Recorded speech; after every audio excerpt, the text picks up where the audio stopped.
जेजू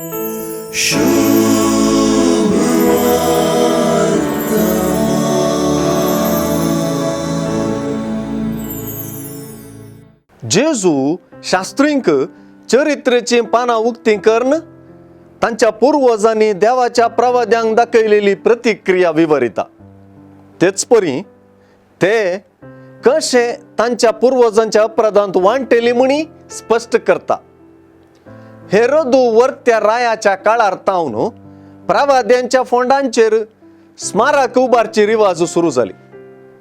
हेच रिवाजी विशयान जेजू उल्लेख करता.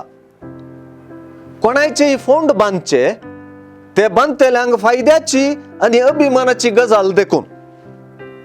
पूण जेजू पुर्वजांनी लगड काडिल्ल्या प्रवाद्यांचे फोंड बांदून स्मारक उबारलेल्यांक लोकांच्या मुखेल्यांक कांय फायदो ना, बगार ते तांच्या पुर्वजांची कृत्यां उखल धरतात म्हणून तीक्ष्णपणी उलयता.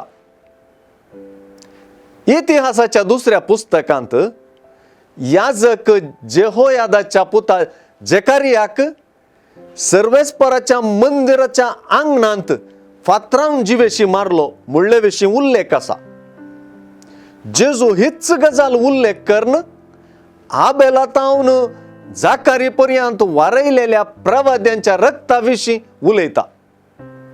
आबेल प्रवादी न्हय तरी पवित्र पुस्तकांत आपल्याच मनशा मुखांतर धारून मरणाक बली जाल्ल्या पैकी पयलो. कशे प्रवाद्यांक शास्त्रींच्या पुर्वजांनी लगड काडले म्हणजे तांच्या संदेशाक विरोध केलो आनी शेळे उदक वतलेंगी, तेच परी आजुनय घडता म्हणून जेजू हकीकत कळयता.